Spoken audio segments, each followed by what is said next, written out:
হযরত খালিদ ইবনে ওয়ালিদ ইনি একজন রাসূলুল্লাহর সাহাবী।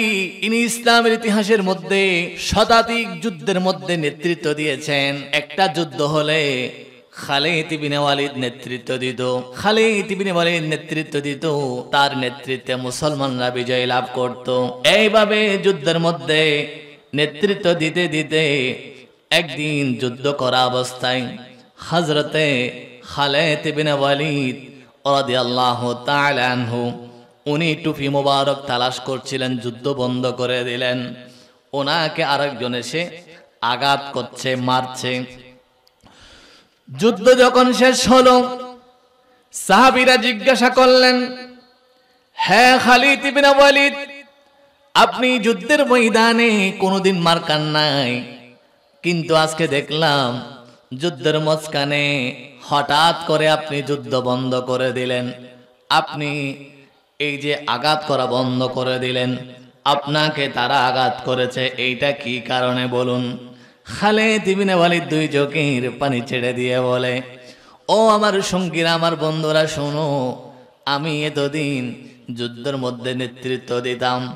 আমি যে যুদ্ধের মধ্যে নেতৃত্ব দিতাম, ওই যুদ্ধের মধ্যে মুসলমানরা বিজয় লাভ করত।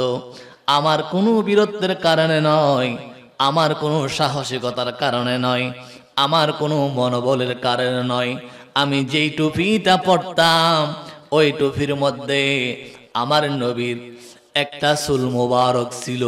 ওই চুল মোবারক লইয়া যতদিন আমি যুদ্ধের মধ্যে নেতৃত্ব দিলাম, ওই চুল মোবারকের উসিলায় আমার আল্লাহ আমাকে বিজয় দান করত। আমার বাবারা, ভাইয়েরা, আজকে আমরা যে মাহফিলে বসলাম রাসূলুল্লাহর মুহাব্বতে, অনেকেই মাহফিলের জন্য মেধা দিলেন, শ্রম দিলেন, বুদ্ধি দিলেন। এই যে জমির মধ্যে একটা বিশাল প্যান্ডেলের ব্যবস্থা করলেন, এটা এমনি হয় নাই, এটা অনেক মুহাব্বতের প্রয়োজন ছিল, অনেক ত্যাগের প্রয়োজন ছিল। একজনের লক্ষ টাকা আছে, কোটি টাকা আছে, জায়গা আছে, কিন্তু ওই জায়গার মধ্যে আমার নবীর মাহফিল হওয়া, এটা আমার নবী কবুল করেন নাই। যেই জায়গার মধ্যে কবুল করেছে, যাদের মাধ্যমে কবুল করেছে, তারা অত্যন্ত ভাগ্যবান। আমি যে কথাটা বলতে চেয়েছিলাম, বলক রাজ্যের মধ্যে এক বাবার দুজন সন্তান ছিল। বাবা যখন মারা গেল, বাবা মারা যাওয়ার পরে দুই ভাই বাবার সম্পদগুলো ভাগ করলো, দান দুই ভাগে ভাগ করলো। আপনার যেটা গোলা বলে, গোলা দুই ভাগে ভাগ করলো, মুরগি গরু ছাগল দুই ভাগে ভাগ করলো, সম্পদগুলো বাড়িটা দুই ভাগে ভাগ করলো। সমস্ত কিছু ভাগ করার পরে আলমিরার মধ্যে ছোট্ট একটা বক্সের মধ্যে অতি যত্ন সহকারে রাসূল পাকের 3টা চুল মুবারক ছিল। বড় ভাই নেওয়ার পরে বলল, হ্যাঁ ছোট ভাই, আমরা জমিন দুই ভাগে ভাগ করলাম, ঘর দুই ভাগে ভাগ করলাম, আমরা আমাদের চাল ধান ডাল দুই ভাগে ভাগ করলাম, ডেকসি দুই ভাগে ভাগ করলাম, আমরা এখন চুল মুবারক গুলো দুই ভাগে ভাগ করব। ছোট ভাই বলে, কিভাবে? বলে, বড় ভাই বলে, তুমি একটা নাও আর আমি একটা নিই, আর একটা বাকি আছে, এটা মাঝখানে কেটে এটাও দুই ভাগে ভাগ করে ফেলি। এক কথা শোনার পরে ছোট ভাই চোখের পানি ছেড়ে দিলেন, ছেড়ে দিয়ে বললেন, এ বড় ভাই, আপনি বললেন আমার রাসূল পাকের চুল মুবারক কেটে দুই ভাগে ভাগ করার জন্য, আপনি কি জানেননি এটা এমন চুল মুবারক, যেই চুল মুবারক খালিদ ইবনে ওয়ালিদ মাথার মধ্যে নিয়ে যখন যুদ্ধ করত, আল্লাহ সুবহানাহু ওয়া তাআলা খালিদ ইবনে ওয়ালিদকে বিজয় দান করতেন। এই চুল মুবারক আপনি জানেননি এই চুল মুবারকের পজিশন কি? বলে কি, রাসূল পাক যখন চুল কাটতো, আমরা সেলুনের দোকানে গিয়ে চুল কাটি, রাসূল পাক যখন চুল করতেন সাহাবায়ে কেরাম চতুর্দিকে তাওয়াফ করতেন, রাসূল পাকের চুল মুবারক গুলো মাটির মধ্যে পড়তে দিতেন না, এগুলোকে তাজিম করে মোহাব্বত করে বুকের মধ্যে আঁকলে রাখতেন।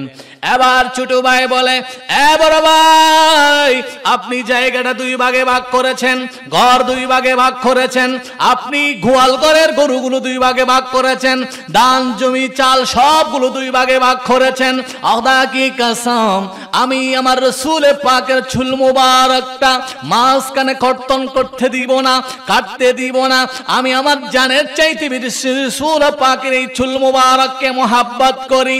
এক কথা বলার পরে বড় ভাই বলে দিলেন, তাহলে তুমি যদি চুল মুবারক গুলো কাটতে না দাও, এই চুল মুবারক গুলো তুমি নিয়ে নাও। তোমার বাগের মধ্যে তুমি যে ঘর পেলা, সম্পদ পেলা, চাল পেলা, ডাল পেলা, গরু পেলা, ছাগল পেলা, তোমার সমস্ত সম্পদ আমাকে দিয়ে দাও, আর তুমি চুল মুবারক গুলো নিয়ে নাও। আমার ওই ভাইজান একবার রাসূল পাকের চুল মুবারকের দিকে দেখে, আরেকবার ঘরের দিকে দেখে, আরেকবার বাড়ির দিকে দেখে, আরেকবার কক্ষের দিকে দেখে, দেখার পরে ওই ভাই ভাবলেন, আমি যখন কালকে মারা যাব অথবা আজকে মারা যাব, আমার সাথে আমার এই ঘর যাবে না, আমার বাড়ি যাবে না, আমার টাকা যাবে না, আমার সম্পদ যাবে না, কিন্তু যদি আমি রাসূলুল্লাহর এই চুল মুবারক গুলোকে মোহাব্বত করি, আমি কবরে গিয়ে বলতে পারবো, আল্লাহ, জীবনে আমি আমার জানের চাইতে বেশি রাসূল পাকের চুল মুবারককে মোহাব্বত করেছি।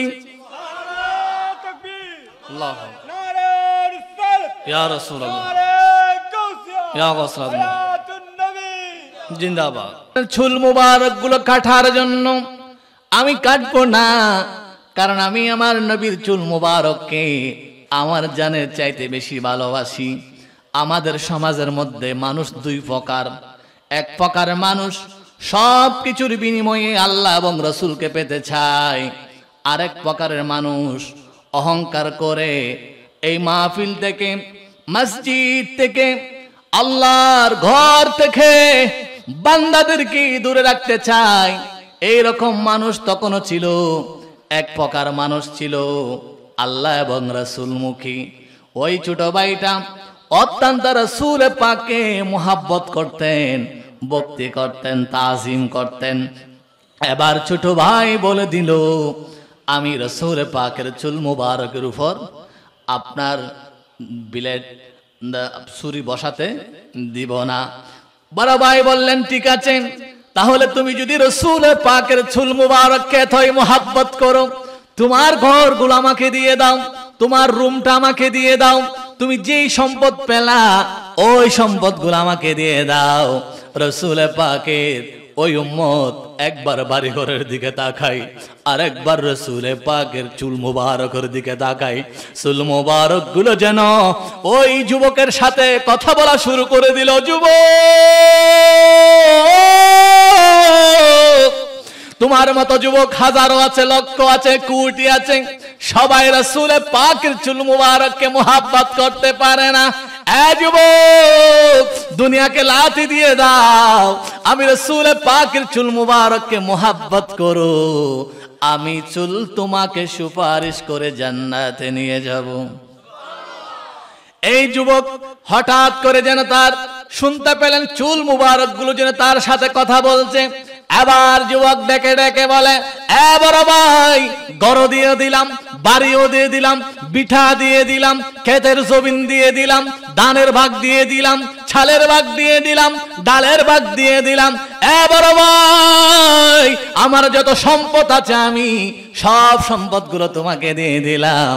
ও বড় ভাই, আমার সব সম্পদ নিয়ে যাও, তারপরও আমার নবীর চুল মুবারক আমি কাটতে দিব না, আমার নবীর চুল মুবারক গুলো আমাকে দিয়ে দাও। রাসূল পাকের তিনটা চুল মুবারক নিয়ে ওই যুবক একবার মাথায় রাখে, একবার বুকে রাখে, একবার চুমা দেয়। এবার রাসূল পাকের চুল মুবারক গুলো নিয়া যুবক নিজে নিজে বলে, এ রাসূল পাকের চুল মুবারক, আপনাকে মোহাব্বত করার কারণে ঘর চাললাম, বাড়ি চাললাম, সব কিছু ছেড়ে দিলাম। এই চিন্তা করতে করতে এখানে একটা বড় গাছ আছে, আমরা এটাকে হরই গাছ বলি। এরকম একটা গাছের নিচে এই যুবক বসে বসে কান্না করছে। ঘর ছেড়ে দিলাম, বাড়ি ছেড়ে দিলাম, সম্পদ ছেড়ে দিলাম, এখন আমি এই স্থানের মধ্যে বসে আছি। এইভাবে রাত শেষ করলেন একটা গাছের গোড়ায় বসে বসে। ইয়া রাসূলুল্লাহ, ঘুমানোর পূর্বে রাসূল পাকের উপর দুরূদ শরীফ পড়লেন। আল্লাহর নবীকে ডাক দিলেন, ইয়া রাসূলুল্লাহ, ইয়া হাবিবাল্লাহ, ঘরের মায়া করলাম না, বাড়ির মায়া করলাম না, কোন সম্পদের মায়া করলাম না, টাকা সোনা চাঁদির উপর মায়া করলাম না। ইয়া রাসূলুল্লাহ, টাকা দিয়ে দিলাম, সম্পদ দিয়ে দিলাম, বাড়ি দিয়ে দিলাম, সব কিছু দেওয়ার পরে তিনটা চুল মুবারক নিয়া আপনি রাস্তার ঘোড়ার মধ্যে বসে বসে কান্না করছি। ইয়া রাসূলুল্লাহ, এগুলো আমার সম্পদ, আর কোনো কিছু নাই। এই কথা বলে বলে যুবক গাছের নিচে একটু করে ঘুমালেন। ঘুমানোর পরে সকাল হয়ে গেল, আজান দিল। আজান দেওয়ার পরে যুবক উঠে ফজরের নামাজ পড়লেন। যখন একটু একটু আলোকিত হওয়ার শুরু করলো, আলোকিত যখন হয়ে সকাল হয়ে গেল, সকাল হওয়ার সাথে সাথে একজন এসে বলে, এ যুবক আব্দুর রহমান, আমার নবীর চুল মুবারক খেয়ে ভালোবেসে তুমি তোমার ঘর দিয়ে দিলা, বাড়ি দিয়ে দিলা, সম্পদ দিয়ে দিলা। এ আব্দুর রহমান, আমি যখন রাতে ঘুমালাম আমি রসুলে পাকে স্বপ্ন দেখলাম। রসুলে পাক আমাকে স্বপ্নের মধ্যে দিদার দিয়ে বলে, তুমি কি জানোনি তোমার এলাকার মধ্যে আব্দুর রহমান আমি নবীর চুল মুবারককে ভালোবেসে ঘর দিয়ে দিল, সম্পদ দিয়ে দিল, টাকা দিয়ে দিল, সোনা দিয়ে দিল, চাঁদি দিয়ে দিল, আর কিচ্ছু নাই তার কাছে। সে গাছের তলায় রাত কাটালো। তুমি গিয়ে তাকে সম্পদ দিয়ে দাও, কারণ মরার পরে তোমারও জান্নাতের দরকার আছে। এই স্বপ্ন যখন দেখলেন, রাসূলুল্লাহকে স্বপ্ন দেখা মানে বাস্তবে দেখা। রাসূলুল্লাহ বলেন, মান রাআনি ফিল মানামি ফাকাদ রাআল হক। যে ব্যক্তি স্বপ্নের মধ্যে আমি নবীকে দেখলো, সে যেন বাস্তবে দেখলো। আর নবীকে যদি একবার স্বপ্ন দেখা যায়, ওই ব্যক্তির জন্য জাহান্নামের আগুন হারাম হয়ে যায়, ওই ব্যক্তির জন্য জান্নাত ওয়াজিব হয়ে যায়। এবার লোকটি এসে বলে, এ ভাই আব্দুর রহমান, তুমি তোমার ঘর ছেড়ে দিলা, বাড়ি ছেড়ে দিলা, আমার সম্পদগুলো আমি 2 ভাগে ভাগ করলাম, আমার বাড়িটা 2 ভাগে ভাগ করলাম, তোমাকে দিয়ে দিলাম, টাকাগুলো 2 ভাগে ভাগ করলাম, তোমাকে দিয়ে দিলাম, আমার স্বর্ণগুলো 2 ভাগে ভাগ করলাম, তোমাকে 1 ভাগ দিয়ে দিলাম। এইভাবে একজন গেল, আর একজন এসে বলে, এ ভাই, তুমি রাসূলুল্লাহকে মোহাব্বত করে সব কিছু ছেড়ে দিলা, আমি চলে আসলাম, আমার সম্পদগুলো 2 ভাগে ভাগ করে তোমাকে দিলাম। আবার একজন আসলো, আর একজন এসে বলে, তুমি রাসূলুল্লাহর চুল মুবারককে ভালোবেসে সব কিছু ছেড়ে দিলা, গাছের তলায় তুমি রাত্রি যাপন করলা।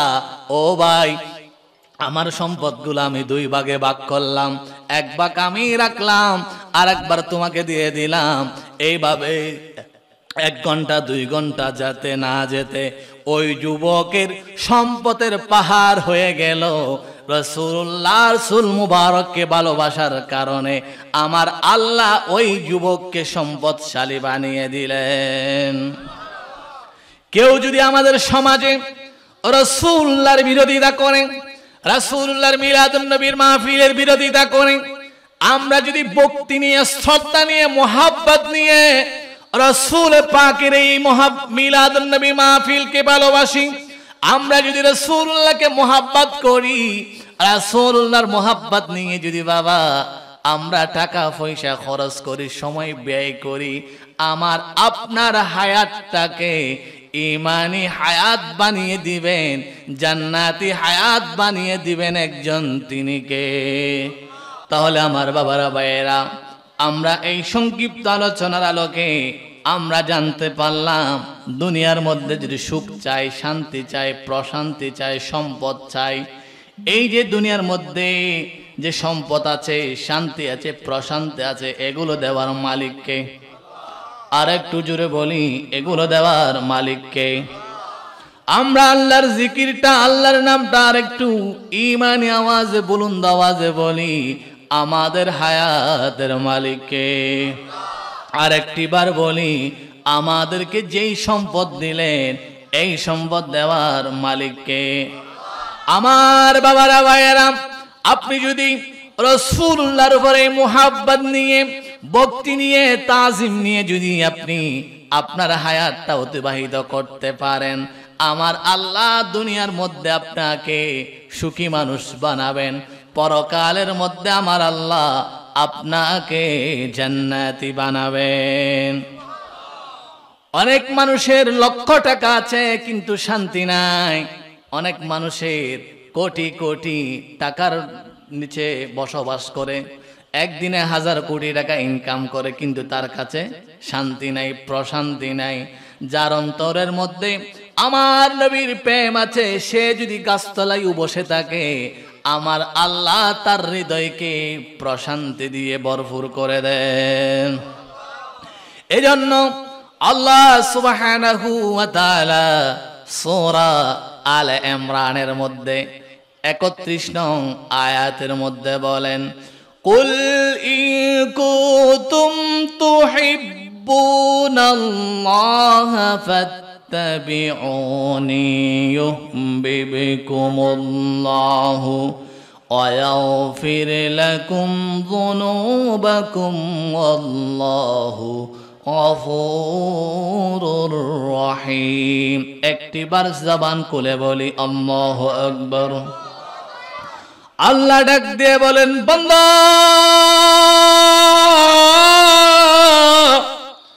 তোমরা যদি আমি আল্লাহকে ভালোবাসতে চাও, আমি আল্লাহ তোমাদেরকে হায়াত দিলাম, তোমাদেরকে সৃষ্টি করলাম, তোমাদের দুটা চক্ষু দিলাম। বান্দা, তুমি দুইটা চক্ষু দিয়ে পৃথিবীর আলো দেখো। তোমার মতো অনেক মানুষ আছে যারা চোখ নাই, অনেক মানুষ আছে হাত নাই, অনেক মানুষ আছে পা নাই। আমি আল্লাহ তোমাকে এত সুন্দর করে বানালাম। তোমরা যদি আমি আল্লাহকে ভালোবাসতে চাও, কুল ইন কুনতুম তুহিব্বুনাল্লাহ, তোমরা যদি আল্লাহকে ভালোবাসতে চাও, ফাত্তাবিউনি, আমাকে অনুসরণ করো। তার মানে রাসূলে পাকে অনুসরণ করো, মুহাব্বত করো, তাজিম করো, ভক্তি শ্রদ্ধা নাও। এই ভক্তি শ্রদ্ধা ভালোবাসা যদি রেখো, তোমার কি হবে? আল্লাহ বলেন, ওয়াগফির লাকুম যুনুবাকুম, বান্দারে আমি তোমার জীবনের সমস্ত গুনাহ ক্ষমা করে দেব। তাহলে ভক্তি নিয়ে, শ্রদ্ধা নিয়ে আজকের এই মাহফিল করা মানি জীবনের গুনাহগুলো ক্ষমা হওয়ার জন্য একটা সার্টিফিকেট, একটা দলিল, একটা আপনার প্রমাণপত্র। আল্লাহ সুবহানাহু ওয়া তাআলার কাছে ফরিয়াদ করি, আল্লাহ এই মাহফিলের উসিলায় আমাদের জীবনের সমস্ত গুনাহ ক্ষমা করে দাও।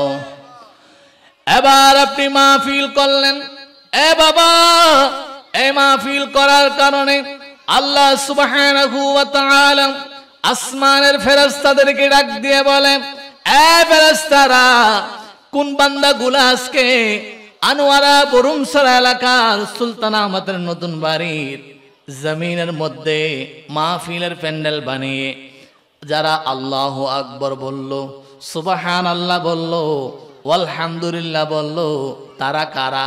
ফেরেশতারা বলবে তারা এলাকার কিছু মুরব্বী, কিছু যুবক, কিছু কচি কাঁচা মাসুম বাচ্চা। বলে যেই সমস্ত বান্দারা মাহফিল সাজালো, তারা কি তাদের কপালের চক্ষু দিয়ে আমি আল্লাহকে দেখেছে? হাল রাআউনি, আমরা জবানটা খুলে বলি, আমরা কপালের চক্ষু দিয়ে আল্লাহকে দেখি নাই। এবার আল্লাহ তাআলা ডাক দিয়ে বলবেন, ফেরেশতারা, যেই সমস্ত বান্দারা মাহফিল করলো, হাল রাআউ হাল জান্নাহ, তারা কি তাদের চক্ষু দিয়ে জান্নাত দেখেছে? ফেরেশতারা বলবেন না, তারা জান্নাতও দেখলো না। এবার আল্লাহ তাআলা বলবে, এ ফেরেশতারা, তারা কি জাহান্নামের আগুন দেখেছে? যেই জাহান্নামের আগুন যদি দুনিয়ার মধ্যে এক ফোঁটা পড়ে, ওই দুনিয়ার মধ্যে আর কিছু জন্মাবে না, ফল ফলাদি গাছগাছালি কিছুই থাকবে না। এমন ভয়ঙ্কর জাহান্নামের আগুন কি তারা দেখেছে? এবার ফেরেশতারা বলবে লা, তারা জাহান্নামের আগুন দেখে নাই। আল্লাহ তাআলা ডাক দিয়ে বলবেন, ফেরেশতারা রে, তোমরা সাক্ষী থাকো, যেই সমস্ত বান্দারা আমি আল্লাহকে দেখলো না, জান্নাত দেখলো না, জাহান্নামের আগুন দেখলো না, এই জাহান্নামের আগুন না দেখার পরেও, জান্নাত না দেখার পরেও ভক্তি রেখে বিশ্বাস রেখে মাহফিলে বসলো, দুরূদ শরীফ পড়লো, জিকির করলো, তোমরা সাক্ষী থাকো, কদ গফারতু লাকুম, আমি আল্লাহ ওই বান্দাদের মাফ করে দিলাম।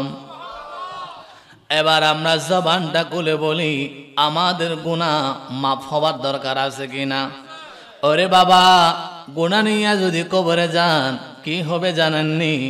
গুনাহ অন্ধকার, কবরও অন্ধকার, ডানে বামে উপরে মাটি, আর মাটি অন্ধকার আর অন্ধকার। মানুষের যখন আপনার শরীর থেকে নিঃশ্বাসটা বের হয়ে যাবে, আপন ভাইয়েরা এলাকার 10 জন মানুষ মিলে ওই মানুষটার কাপড়গুলো এভাবে কেসি দিয়ে কাটবে। আমি যেই কাপড়টা পরলাম এই কাপড়টা কেসি দিয়ে কাটবে। আমরা অনেকে মনে করছি মৃত্যু অনেক দূরে, না রে বাবা, মৃত্যু অনেক দূরে না, মৃত্যু অনেক কাছে। আমরা ফজরের আজান দিলে ফজরের নামাজ পড়ার জন্য মসজিদে যাই, একামত দিলে নামাজের জন্য দাঁড়িয়ে যাই। ও বাবা, আপনি জানেননি আপনার জানাজার নামাজের আজান হয়ে গেল, একামত হয়ে গেল। আল্লাহ তাআলা কোরআনুল কারীমের মধ্যে বলেন, আল্লাযী খালাকাল মাউতা ওয়াল হায়াতা লিয়াবলুয়াকুম আইয়ুকুম আহসানু আমালা। এ বান্দা, তোমাকে বানানোর আগে আমি আল্লাহ, তোমার হায়াতটাকে বানানোর আগে আমি আল্লাহ তোমার মৃত্যুটাকে বানিয়ে রাখলাম। এ আমার বাবারা ভাইয়েরা, আমরা যখন মায়ের গর্ভ থেকে দুনিয়ার মধ্যে আসলাম, মায়ের গর্ভ থেকে দুনিয়া আসার পরে একটা আজান দিয়েছে মুয়াজ্জিন সাহেব অথবা বাবা ভাই কেউ একটা আজান দিয়েছে। আজান দেওয়ার পরে আমাদের ডান কানের মধ্যে ফু দিয়েছে, আবার একামত দিয়েছে। একামত দেওয়ার পরে বাম কানের মধ্যে ফু দিয়েছে। এভাবে ডান কান বাম কানের মধ্যে ফু দেওয়ার পরে ওই সন্তানের জন্য তাহানিক করেছে। বাবারে, জন্মের পরে আজান হলো, একামত হলো। এটা কিসের আজান জানেননি? এটা কিসের একামত জানেননি? আপনি মারা যাওয়ার পরে, আমি মারা যাওয়ার পরে আপনার কাফনে এই যে পরনের কাপড়গুলা খুলে আপনাকে কুসুম গরম পানি দিয়াইয়া আপনাকে গোসল করে 3টা সাদা কাফনের কাফন পরাবে। সিনার উপর, মাথার উপর, পায়ের নিচে একটা বাত দিবে। বাত দেওয়ার পরে আপনি ভয় পেয়ে যাবেন।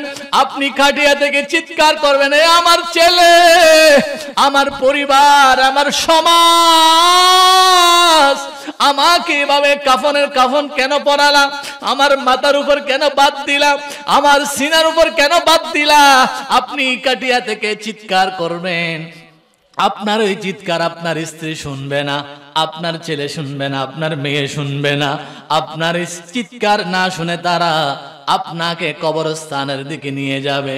একটা গর্ত করে ওই কবর করে কবরের মধ্যে আপনাকে দিয়ে দিবেন। দিয়ে দেওয়ার পরে ডানে বামে উপরে নিচে মাটি আর মাটি, অন্ধকার আর অন্ধকার। আপনি কখনো ছেলেকে ডাকবেন, কখনো মেয়েকে ডাকবেন, কখনো সন্তানকে ডাকবেন, কেউ আপনার ডাকে সাড়া দিবে না, কেউ আপনার ডাক শুনবে না। তখন আমার আল্লাহ ডাক দিয়ে বলবেন, এ বান্দা, যেই নবীর জন্য মাহফিল সাজালা, মেধা দিলা, বুদ্ধি দিলা, শ্রম দিলা, মোহব্বত করে মাহফিলের মধ্যে শরীক হলা, ফজর, জোহর, আসর, মাগরিব, এশা পড়লা, এ বান্দা কোরআনুল কারীম তেলাওয়াত করলা, রমজানের রোজা রাখলা, তারাবি পড়লা, তাহাজ্জুদ পড়লা, কিয়ামুল লাইল পড়লা, আমি ওই আল্লাহ তোমার অন্ধকার কবরের মধ্যে নূর দিয়ে আলোকিত করে দিলাম। এরপরে রাসূল পাক সাল্লাল্লাহু তাআলা আলাইহি ওয়াসাল্লাম বলবেন, উম্মত, দুনিয়ার মধ্যে অনেক কাজ রেখে তুমি আমার জন্য মাহফিল করলা, মেধা দিলা, বুদ্ধি দিয়া, শ্রম দিয়া, আমি নবীর তাজিম, ভক্তি, শ্রদ্ধা, ভালোবাসা প্রকাশ করলা। উম্মত রে, আমি নবী তোমার কবরে তাশরীফ আনলাম।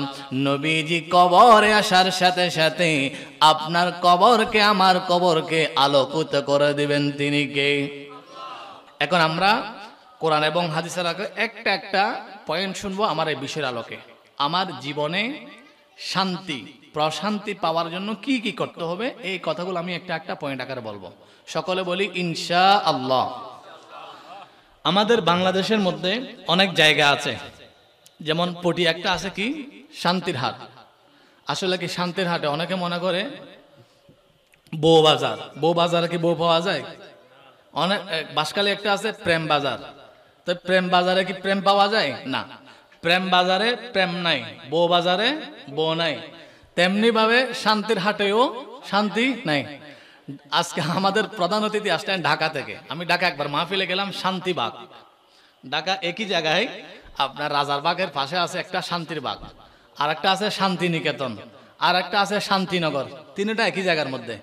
আরামবাগ আপনার ঢাকার মধ্যে এই যে তিনটা জায়গা আছে, মানে একটু দূরে দূরে, শান্তিনিকেতন, শান্তিবাগ, শান্তিনগর। এই যে যত শান্তি জায়গা আছে, আর একটা পরিবহন আছে চট্টগ্রাম থেকে খাগড়াছড়ি যায়, শান্তি পরিবহন। কিন্তু কোনো গাড়ির চাক্কা না ফুটলেও এই শান্তি গাড়ির চাক্কা ফুটে যায়।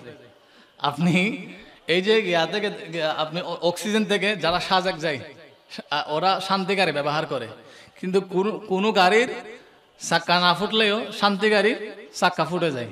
কারণ এই গাড়ির নাম শান্তি, আর এই গাড়ির মধ্যে আছে কি অশান্তি। আপনি শান্তির হাটে দেখেন, কোনো জায়গায় জ্যাম না থাকলে কি আছে, ওই জায়গায় জ্যাম আছে, তার মানে অশান্তি কোথায়? শান্তির হাটে। আপনি এভাবে নামের মধ্যে শান্তি কিন্তু কাজের মধ্যে শান্তি নাই।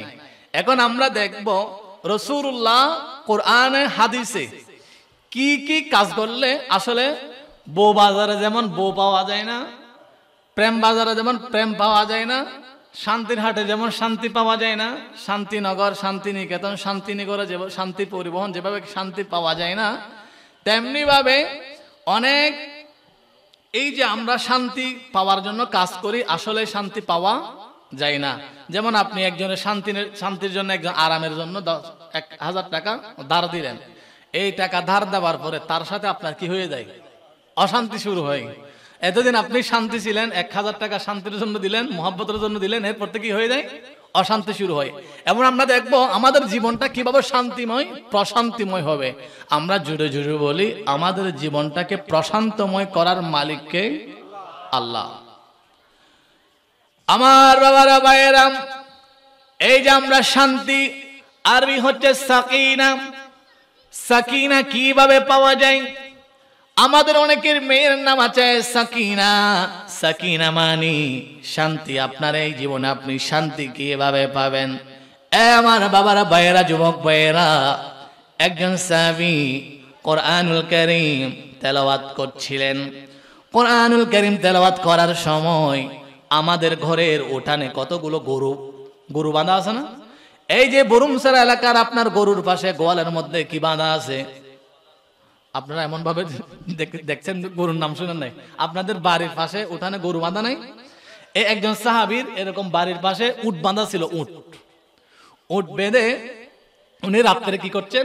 কোরআনুল কারীম তেলাওয়াত করছেন। উনি বললেন, তাহা মা আনজালনা আলাইকাল কুরআনা লিতাশকা ইল্লা তাযকিরাতান লিমান ইয়াখশা তানজিলাম মিম্মান খালাকাল আরদা ওয়াস সামাওয়াতিল উলা আর-রাহমানু আলাল আরশি ইস্তাওয়া। জবান খুলে বলি আল্লাহু আকবার। সাহাবী ঘরের মধ্যে পাশের মধ্যে উট বেঁধে কোরআনুল কারীম তেলাওয়াত করছিলেন। কোরআনুল কারীম যখন তেলাওয়াত শুরু করা দিলেন, ওই সাহাবী বাহির থেকে একটা লাফালাফির আওয়াজ শুনতে পেলেন। এই লাফালাফির আওয়াজ শুনতে পেয়ে সাহাবী ঘর থেকে বের হলেন, দেখলেন উটগুলো লাফালাফি করছে।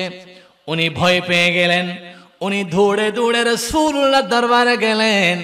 ইয়া রাসূলুল্লাহ, ইয়া হাবিবাল্লাহ, আমি রাত্রে এশার নামাজ পড়লাম, এশার নামাজ আদায় করে আমি কোরআনুল কারীম তেলাওয়াত করছিলাম, দেখলাম উটগুলো লাফালাফি করছে, উটগুলো এভাবে লাফালাফি করছে, আমি ভয় পেয়ে গেলাম। আল্লাহর নবী ডাক দিয়ে বলেন, সাহাবী, ফাইদা করাতাল কোরআনা, তুমি যখন কোরআনুল কারীম তেলাওয়াত করছিলা, ফানজালা আলাইহিস সাকিনা, আমার আল্লাহ তোমার উপর প্রশান্তি নাযিল করছেন, শান্তি দান করছেন। ওই শান্তিগুলো তুমি চক্ষু দিয়ে দেখতে পাচ্ছ না, তোমার উটগুলো দেখতে পাচ্ছে। ওই শান্তিগুলো দেখতে পাওয়ার কারণে, প্রশান্তিগুলো দেখতে পাওয়ার কারণে তোমার উটগুলো লাফালাফি করছে। তাহলে আল্লাহর শান্তি কোথায় পাওয়া যায়? কোরআনুল কারীম তেলাওয়াতের মধ্যে। কিভাবে? আপনি যখন বলবেন আর রহমান আল্লামাল কুরআন খালাকাল ইনসান আল্লামাহুল বায়ান। আপনি যখন আর রহমান বলবেন, আল্লামাল কোরআন বলবেন, আল্লাহ তাআলা ডাক দিয়ে বলবেন, এ ফেরেশতারা, আর রহমান কে বললো, আল্লামাল কোরআন কে বললো? এবার ফেরেশতারা বলবে, আল্লাহ রে, ওই বরুমসরা এলাকার মধ্যে মাহফিলের মধ্যে বসে আপনার বান্দার আর রহমান বলল, ঘরের মধ্যে সার নামাজের পর আর রহমান বলল। আপনি যখন আর রহমান বলে আমার আল্লাহকে ডাক দিবেন, আল্লাহ আল্লাহ আপনাকে ডাক দিবেন, ইয়া ইবাদিয়ার রহমান, ওগো আমার প্রিয় বান্দা। আপনি যখন কোরআনুল কারীম তেলাওয়াত শুরু করবেন, তাহলে আপনার সাথে কথা বলবেন তিনি কে? আল্লাহ। তো আল্লাহ যখন কথা বলে বান্দার সাথে, তখন আল্লাহ বান্দার উপর কি নাজিল করেন?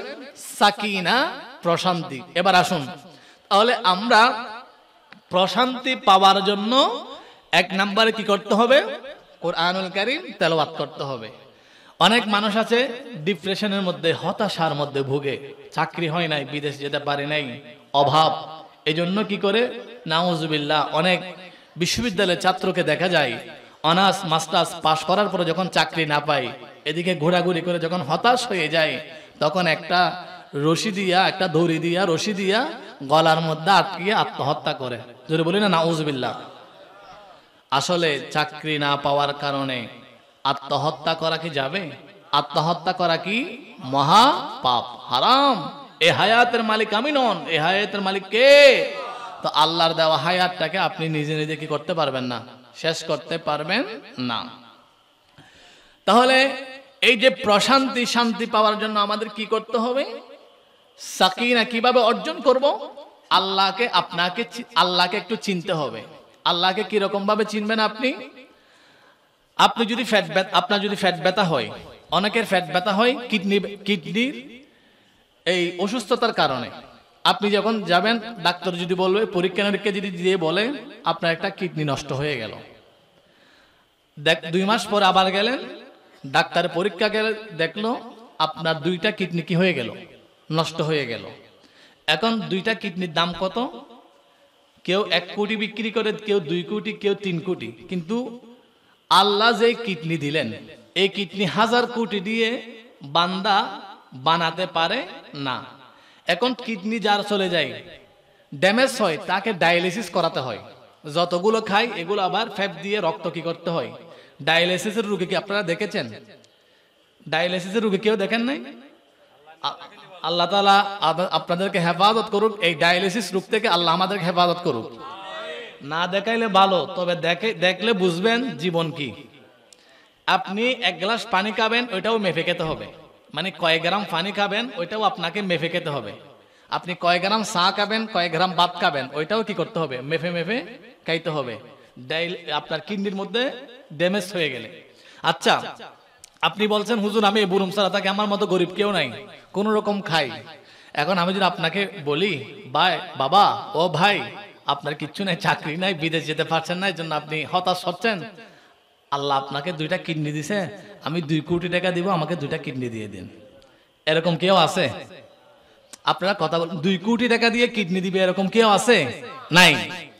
এবার আপনি বলছেন হুজুর আমি গরিব মানুষ, এবার আমি আপনাকে বলবো আল্লাহ আপনাকে 2টা চোখ দিল, এই 2টা চোখ আমি 10 কোটি টাকা দিব, আমাকে দিয়ে দেন। 10 কোটি টাকার বিনিময়ে চোখ দিবেন এরকম কেউ আছেন? তো না, এটা বড় করে বলুন তো। এবার যদি আমি বলি আপনাকে বাবা আপনার 2টা ফা আছে, আমি 20 লক্ষ টাকা দেব, এই 2টা ফা আমাকে দিয়ে দেন। আমার 2টা ফা নাই, আপনার 2টা ফা লাগাই আমি হাঁটবো, আপনি 10 লক্ষ টাকা দিয়ে দিবেন? দিবেন না। এবার আপনি মাথা থেকে গণন তো, ব্রেনের দাম যদি 1 কোটি হয়, হাতের দাম যদি 1 কোটি হয়, পায়ের দাম যদি 1 কোটি হয়, কিডনির দাম যদি 1 কোটি হয়, আমার আল্লাহ কয় হাজার কোটি টাকার সম্পদ দিয়ে আপনাকে পাঠালেন, এটা একবার হিসাব করেছেন? এই জন্য রাসূলুল্লাহ বলেন আল মারিফাতু তু'জাবুস সাকিনাতু ফিল কলবি কামা আন্নাল ইলমা ইউজাবু। এ বান্দা, তুমি অনেক সময় হতাশার মধ্যে ভোগো, তুমি পেরেশানির মধ্যে ভোগো, একবার তোমার নিজের দিকে একবার তাকাও। আমার আল্লাহ তোমাকে কত কোটি টাকার ব্রেন দিলেন।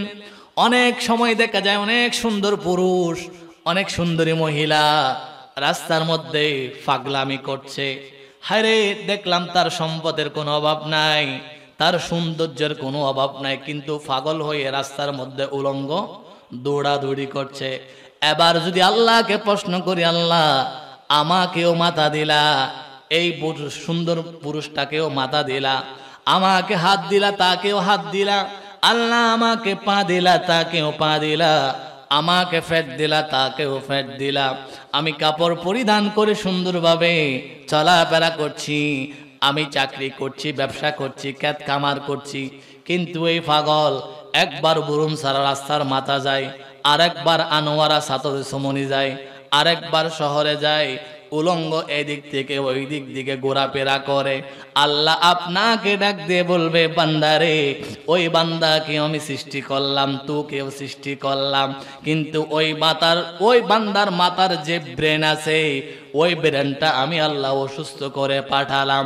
এবার যদি আল্লাহকে আপনি বলেন, আল্লাহ রে, ওই যে বান্দা অসুস্থ আছে, ওই বান্দা যদি বলে, আল্লাহ আমি ঘর দিয়ে দিলাম, বাড়ি দিয়ে দিলাম, সম্পদ দিয়ে দিলাম, আপনাকে সে যদি বলে আমার সব কিছু নিয়ে নাও, তোমার মাথার ব্রেনটা আমাকে দিয়ে দাও, আপনি আমি দিব না। এবার আল্লাহকে প্রশ্ন করেন, আল্লাহ আপনাকে আমাকে কত হাজার কোটি টাকার জিনিস দিয়ে, এলিমেন্ট দিয়ে আপনাকে পাঠালেন, তাহলে আপনি যখন এইভাবে চিন্তা করবেন, তখন আপনার অন্তরের মধ্যে ফাআনজালা আলাইহিস সাকিনা, আমার আল্লাহ শান্তি দান করবেন। শান্তি পাওয়ার সূত্র কয়টা পেলেন? 3টা। আচ্ছা 2টা। এবার তিন নাম্বার শান্তি কোথায় পাবেন? এই আজকের এই মাহফিল হচ্ছে হযরত ইমাম হুসাইন রাদিয়াল্লাহু তাআলা আনহু স্মৃতি কাফেলা সহযোগিতায় এই এলাকাবাসী ও প্রবাসী বৃন্দ, এই যে এত সুন্দর একটা মাহফিল হচ্ছে, এই মাহফিলে আসার কারণে যে শান্তিটা পাওয়া যাবে, এটা শান্তিরাটে গিয়ে পাওয়া যাবে না। এটা 1000 কোটি টাকা দিয়ে নর্তকী এনে নাচ গান করলে পাওয়া যাবে না। শান্তি দেওয়ার মালিককে। এজন্য আল্লাহ সুবহানাহু ওয়া তাআলার পেয়ারা হাবিব, আপনি শান্তি কোথায় পাবেন, প্রশান্তি কোথায় পাবেন, সুখ কোথায় পাবেন, সমৃদ্ধি কোথায় পাবেন, সেটা আমার নবী হাদিস শরীফের মধ্যে আমাকে আপনাকে বলে দিয়েছেন। আপনি বলেন হুজুর আমার একটু টেনশনের মধ্যে থাকি, পেরেশানির মধ্যে থাকি, আমার সিগারেট খাইতে হয় টেনশন যাওয়ার জন্য, ডাক্তার আমাকে নিষেধ করে, এ বাবা আপনি সিগারেট খাবেন না, সিগারেট খেলে আপনার ফুসফুস চলে যায়, আপনার শ্বাস যেটা আছে ফুসফুস, এটা আক্রান্ত হয়ে যায়, আপনি সিগারেট খাবেন না। আমি অনেক ভাইকে নিষেধ করেছি, মুরব্বীকে নিষেধ করেছি, বাবা আপনি সিগারেট খাবেন না। মুরব্বী বাবা চাচা আমাকে যুক্তি দি, ভাই ফুত সিগারেট খাবো না, তবে একটা কারণে খেতে হয়, আমার একটু টেনশন বেশি। আচ্ছা সিগারেটে কি টেনশন কমাইতে পারে? এই আজকে আমি একটা ওষুধ দিব, অনেক মানুষ আছে টেনশন বেড়ে দিলে ডাক্তারের কাছে যাই, 1000 টাকা ভিজিট নেই, কি কি করলেও টেনশন কমে যাবে, ওষুধ দেয়। আমি এরকম অনেক ওষুধ দিব, ইনশাল্লাহ অনেক ওষুধ দিব, তবে ভিজিট টিজিট দিতে হবে না। আপনার শুধু শুনে আমল করবেন। আপনার বাড়ি গিয়ে বউকে বললেন, ছেলেকে বলবেন, মেয়েকে বলবেন, নাতি নাতনির সাথে আমি যে গল্পগুলো বলছি, হাদিসগুলো বলছি, এগুলো আপনারা বাসায় গিয়ে বলবেন। এতে আপনার জীবনকে প্রশান্তিময় করে দিবেন। তিনি কে? আর একটু জোরে বলে, তিনি কে? রাসূল পাক সাল্লাল্লাহু আলাইহি ওয়াসাল্লাম। আবু দাউদ শরীফের 4986 নং হাদিস। রাসূলুল্লাহ বলেন, এ উম্মত, তোমরা যদি প্রশান্তি চাও, তোমরা যদি সুখ চাও, শান্তি চাও, সমৃদ্ধি চাও, কি করবা জানোনি? ইয়া রাসূলুল্লাহ, আমরা কি করব? আল্লাহ তাআলার প্যারা হাবিব বলেন, মাজতামা কওমুন ফি বাইতিন মিন বুয়ুতিল্লাহি, তোমরা যদি কোনো একটা আল্লাহর জমিনকে আল্লাহর ঘর বানাও, ইয়াতলুনা কিতাব আল্লাহ, আল্লাহর ঘর বানিয়ে ওখানে তোমরা আল্লাহর কোরআন তেলাওয়াত করো, ওয়ায়াতাদারাসুনা বাইনাহুম, তোমরা যদি ওই কোরআনুল কারীমের আয়াত নিয়ে আলোচনা করো, রাসূলুল্লাহ হাদিস শরীফ নিয়ে যদি আলোচনা করো। আমরা আজকে এখানে বুরুমসারা এলাকার মধ্যে এই মাহফিলের মধ্যে বসে কোরআনুল কারীমের তেলাওয়াত পড়লাম, হাদিস শরীফ পড়লাম, আমরা এগুলো নিয়ে আলোচনা করছি।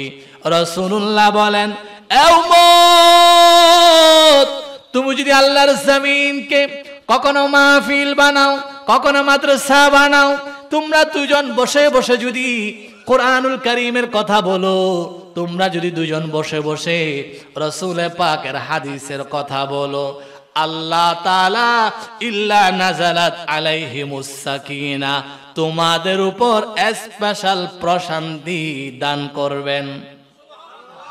আর একটু জোরে বলি, আমার বাবারা ভাইয়েরা, এই যে আমরা আসলাম, বসলাম, দুরূদ শরীফ পড়লাম, কোরআনুল কারীমের আয়াত শ্রবণ করলাম, আমরা তাফসীর শ্রবণ করলাম, হাদিস শরীফ শ্রবণ করলাম।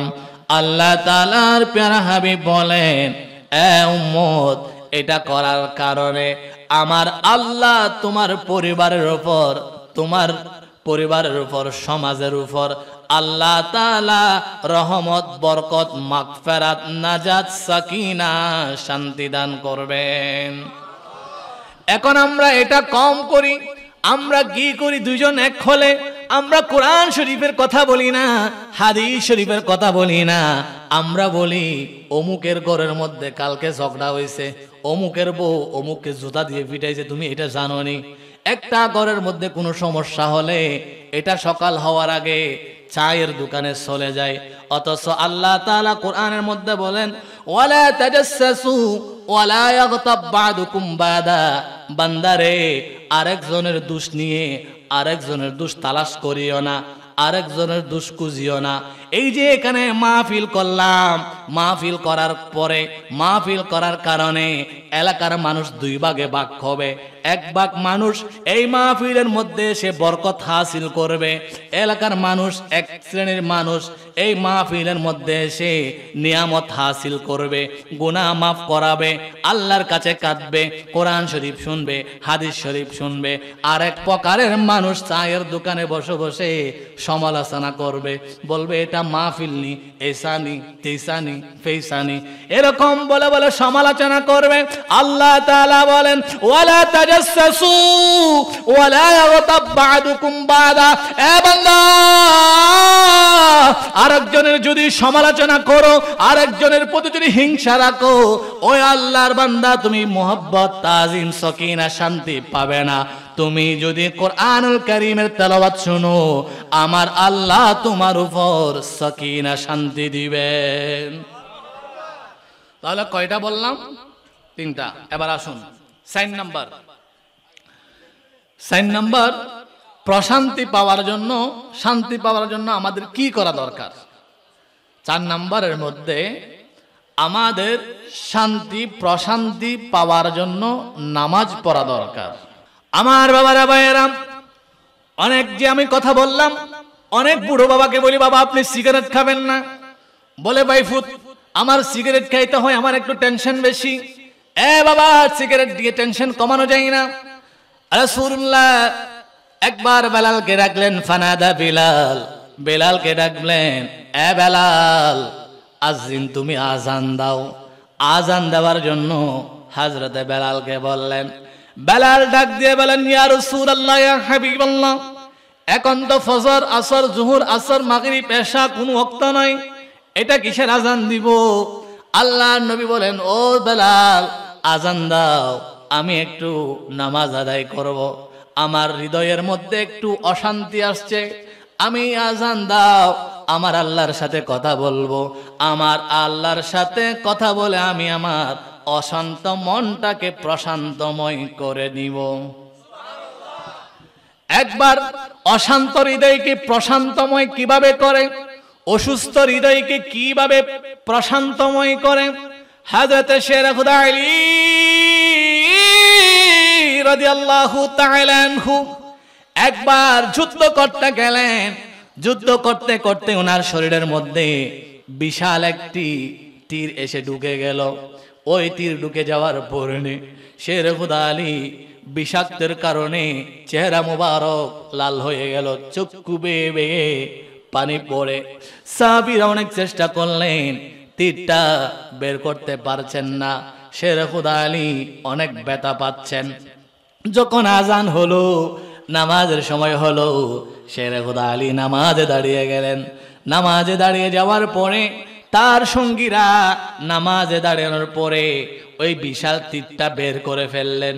তীরের সাথে শের খুদা আলীর গুস্ত চলে আসলো।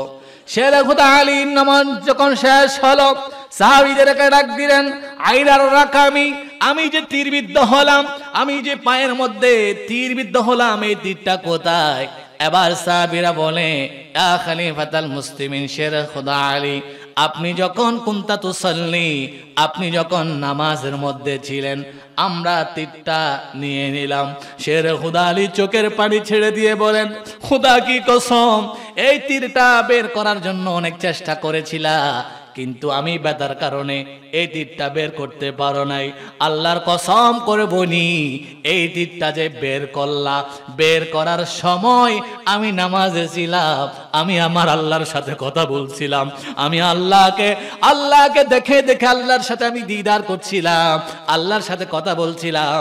কুনতু উসাল্লি, আমি নামাজের মধ্যে ছিলাম, নামাজের মধ্যে থাকার কারণে, আল্লাহর সাথে কথা বলার কারণে আমি একটু ব্যথা ফেলাম না। আমার বুড়ো বুড়ো বাবারা, যুবক ভাইয়েরা, সিগারেট আপনাকে শান্তি দিতে পারবে না। আপনার হৃদয় যখন অশান্তি হয়ে যায়, আপনি যখন আপনার পরিবার নিয়ে অশান্তির মধ্যে থাকেন, চাকরি নিয়ে, ব্যবসা নিয়ে, বাণিজ্য নিয়ে যখন আপনি অশান্তির মধ্যে থাকেন, আপনি যখন দাঁড়াবেন, নামাজের মধ্যে দাঁড়াবেন, নাওয়াইতু আন উসাল্লি আলিল্লাহ যখন বলবেন, আপনি যখন নিয়ত করবেন, আপনি যখন আলহামদুলিল্লাহ বলবেন, আপনি যখন কেরাত পড়বেন, আপনি যখন রুকু করবেন, রুকু করার সময় আপনি যখন বলবেন সুবহানা রাব্বিয়াল আ'লা, সকলে বলি সুবহানা,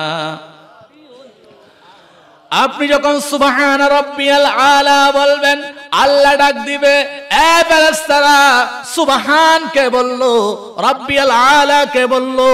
আমি আল্লাহর সুবহান, আমি আল্লাহর পুত পবিত্র সবার উপরে কে বললো?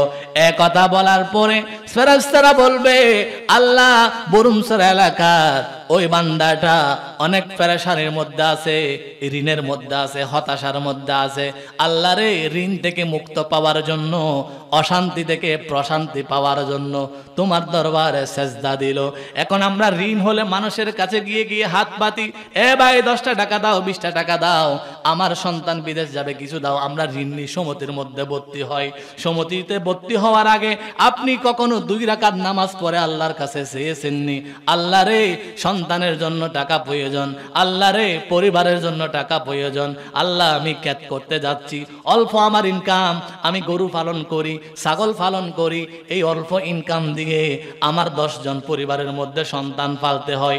আল্লাহ রে নুন আনতে ফান্তা ফুরাই, অভাবের সংসার আমি সামলাতে পারি না।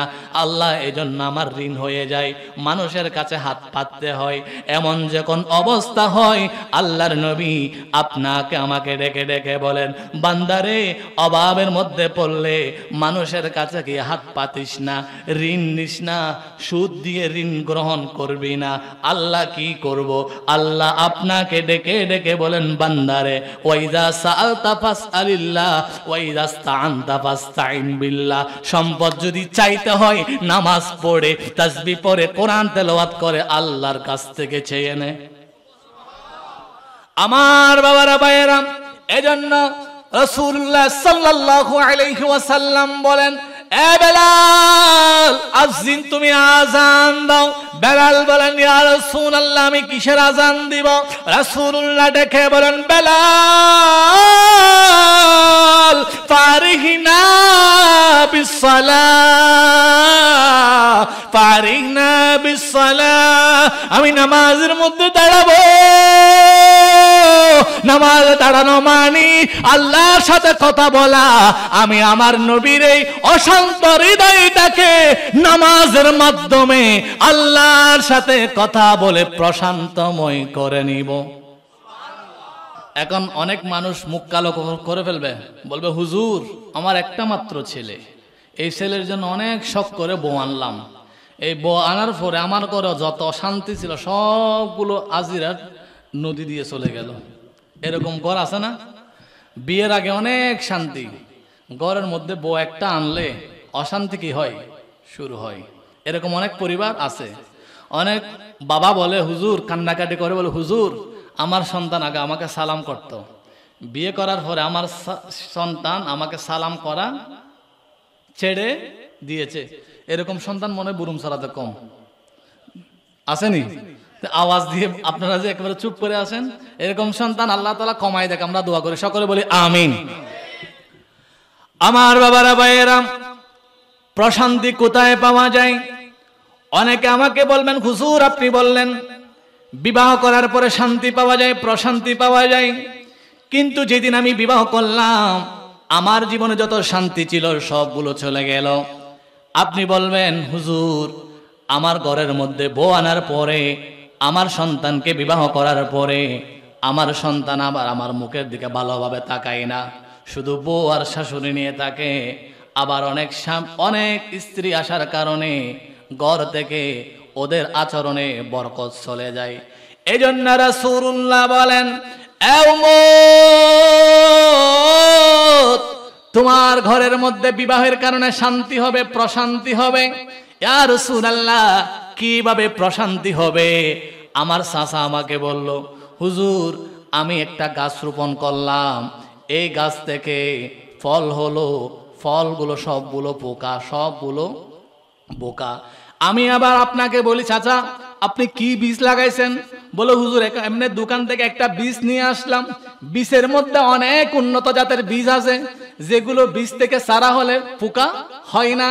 আর যেমন তেমন আমার চাচারা বাবারা বুঝবেন, আপনারা চাষাবাদ করেন, আপনার মূল বীজ দান যত ভালো হয় দানের ফসলও তেমন ভালো হয়। বীজ খারাপ হলে ফসলও খারাপ হয়। আপনারা বিবাহের পরে ছেলের বউয়ের হাতে শান্তি খুঁজেন, আপন বউয়ের হাতে শান্তি খুঁজেন, শান্তি কোথায়? আল্লাহ তাআলার প্যারা হাবিব বুখারী শরীফের 5095 নং হাদিস শরীফের মধ্যে বলেন, উম্মত বিবাহের পরে তুমি শান্তি পাওয়া, তোমার পরিবারের মধ্যে শান্তি থাকবে, তবে একটা কারণ আছে। ইয়া রাসূলুল্লাহ কি কারণ? আমাদের জানার দরকার আছে কিনা? আর একটু জোরে বলুন আছে কিনা? আল্লাহ তাআলার প্যারা হাবিব বলেন, তুনকাহুল মারআ, এ উম্মত তুমি বিবাহ করবা লিআরবাঈ লিমা, তুমি বিবাহ করবা তোমার বউয়ের মধ্যে, তোমার বউয়ের পরিবারের মধ্যে 4টা জিনিস দেখবা। ইয়া রাসূলুল্লাহ কি দেখব? বলে ওয়ালি হিসাবিহা ওয়ালি জামালিহা ও ওয়ালি দীনিহা ওয়ালি দীনিহা, তুমি তোমার বিবাহ করার জন্য, তোমার ছেলেকে বউ দেখার জন্য, তোমার সন্তান বিবাহ করার জন্য, আর যুবক বিবাহ করার জন্য একজন শ্বশুর বাড়ির কাছে, একটি শ্বশুর বাড়ির কাছে 4টি জিনিস তালাশ করবে, একজন বউয়ের কাছে 4টি জিনিস তালাশ করবে। 1 নাম্বার, ওই মেয়ের কাছে দিন আছে কিনা, ওই মেয়ের বংশ কিরকম, ওই মেয়ের সামাজিক অবস্থান কেমন, ওই মেয়ের চরিত্রটা কেমন। আল্লাহ তাআলার পেয়ারা হাবিব বলেন লিমালিহা, তার যদি সম্পদ দেখো, ওয়ালি হিসাবিহা ওয়ালি জামালিহা ওয়ালি দীনিহা, তার কাছে যদি দিন দেখো, এ বান্দা আল্লাহ তাআলা বলেন, এ আমার বান্দারা, বিবাহের কারণে আমি আল্লাহ তোমাদের উপর রহমত দিই। আল্লাহর নবী বলে দিচ্ছেন রহমতটা কিভাবে হয়। আপনি যদি বিবাহ করার সময় একজন মেয়ের কাছে 4টা জিনিস তালাশ করেন, চরিত্র তালাশ করেন, হিসাব তালাশ করেন, মাল তালাশ করেন, তার দিন তালাশ করেন, মেয়েটা নামাজ পড়েনি, মেয়েটা পর্দা করেনি, আপনি যখন এগুলো দেখে আনবেন, আপনি এগুলো দেখে আনার কারণে বিবাহের পরে ওই বিবাহের মধ্য দিয়ে আমার আল্লাহ আপনার পরিবারের মধ্যে শান্তি দিবেন। আমার বাবারা ভাইয়েরা, এখন আপনি বিবাহের পূর্বে দেখেন তাদের কতটা বিল্ডিং আছে। যদি বিল্ডিং দেখেন, বলে এই মেয়েটাই বিবাহ করতে হবে, লেঙ্গা হোক, আদা হোক, কাদা হোক, কারণ তার বিবাহের পরে আমি 2টা ফ্ল্যাট পেয়ে যাব। এইরকম চিন্তা নিয়ে যদি বিবাহ করেন, ওই বিবাহের মধ্যে আমার আল্লাহ বারাকা রাখবে না। আরেক ক্যাটাগরির মানুষ আছে, বিবাহকে কেন্দ্র করে যত নাচ গান, লাফালাফি, ফালাফালি, একসাথে নারী পুরুষ পুকুরের মধ্যে গোসল করে, আবার পুকুর থেকে একসাথে উঠে অবাধ মেলামেশা করে। এই যে অশ্লীলতা করার কারণে বিবাহের মধ্যে আমার আল্লাহ বরকত তুলে নেন। আবার বাস্তবিক পক্ষে হাজারো দেখলে কিছু নারী আছে ঘরের মধ্যে এসে আপনার স্বামীকে ইজ্জত করে না, তাজিম করে না, খোদার অশান্তি নেমে আনে।